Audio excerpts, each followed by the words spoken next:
네, 사회적으로 핫한 이슈를 키워드로 알아보는 핫키워드 시간입니다. 김빅토리아누 아나운서, 안녕하세요. 안녕하세요. 네, 대선이 정말 코앞입니다. 대선 후보들 유권자의 마음을 사로잡기 위해 정말 많은 공약을 쏟아내고 있죠. 그 중에서 직장인에게 가장 필요한 공약은 무엇일까요? 직장갑질 119에서 전문가들과 함께 직장인에게 필요한 공약 베스트 10 조사에서 발표했는데요. 오늘 핫키워드에서 살펴보겠습니다. 네, 일자리를 많이 늘려주는 것 이외에도 꼭 필요한 것, 맞춤형 공약, 어떤 것들이 있었나요? 네, 일단 이 1위는요. 응답자의 68.4%가 선택했습니다. 상시 지속 업무 비정규직 사용 금지. 이게 어떤 내용이냐면요. 상시적이고 지속적인 업무인데 계약직을 뽑고 사유도 없이 계약 만료로 손쉽게 해고할 수 있는 이런 구조.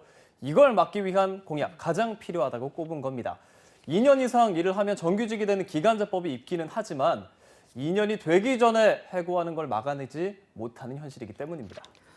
네, 이 기간제 계약제라는 취약한 고용 형태의 고리를 끊는 일 반드시 필요해 보이는데요. 네. 이 두 번째 직장인에게 꼭 필요한 대선 공약 어떤 게 있었나요? 네, 이건 좀 근소한 차이로 2위를 차지한 공약인데요. 네. 모든 노동자에게 직장 내 괴롭힘 금지법 적용이었습니다. 2019년 법안이 시행이 되고는 있지만요. 이게 지난해 조사된 내용을 보니까요. 직장인 10명 중에 3명 여전히 괴롭힘을 경험 중이라고 답했습니다. 특히나 법안의 사각지대 더 문제입니다. 현재 관련법을 보면 근로기준법에 명시되어서 근로계약을 맺지 않은 용역, 하청, 특수고용, 프리랜서, 플랫폼 노동자와 5인 미만 사업자의 노동자에게는 이 법안이 적용되고 있지 않기 때문입니다. 네, 그렇군요. 이렇다 보니까 직장에서 괴롭힘을 당한다고 해도 참는 이들이 여전히 많은 현실이죠. 그렇습니다. 저 같아도 이게 쉽게 고발하기 쉽지 않을 것 같은데 괴롭힘을 당한 직장인 중에 10명 중에 6명이나 참거나 모른 척을 한다. 이런 조사 결과도 나왔습니다. 정말 이렇게 힘든데도 참는 이유 뭘까요? 이런 괴롭힘을 고발을 한다고 해도 해결이 된다는 보장이 없기 때문입니다. 그렇다 보니까 괴롭힘을 견디다 못해서 극단적인 선택을 하는 경우까지 늘고 있습니다. 정말 현실적인 법안 보완 필요하겠고 더 많은 이들을 지킬 수 있었으면 좋겠습니다. 네, 그다음은 또 직장인의 환경을 개선해줄 공약 어떤 게 필요하다는 답변이 또 있었을까요? 네, 근로자성 사용자 입증 책임 이 부분이 좀 눈에 띕니다. 노동청에서 체불 임금이나 퇴직금 등을 받으려면 노동자가 직접 나서서 노동자성을 입증을 해야 하는 상황인데요. 실제로 근로계약서를 쓰지 않는 프리랜서, 용역 등도 실질적으로 사용자의 근무 지휘를 받는 사례가 많기 때문인데요. 국외에서는 근로자성 판단 기준을 완화하고 입증 책임을 사용자에게 부과하는 입법이 추진되고 있는데요. 한국에서도 이런 법안이 이루어질지 주목됩니다.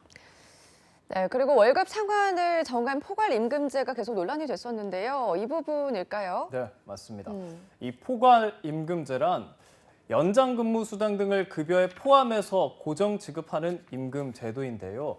불법적으로 포괄임금제를 요구하는 일터가 상당히 많습니다. 그래서 자칫 공짜 노동을 해야 하는 경우도 많았죠. 이런 포괄임금제 폐지돼야 한다는 목소리 계속되고 있습니다.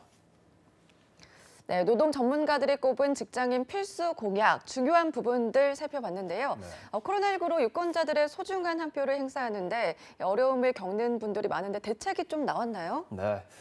선거관리위원회는 유권자가 안심하고 선거권을 행사할 수 있도록 투표소 방역 물품 확보 등을 하고 있고요.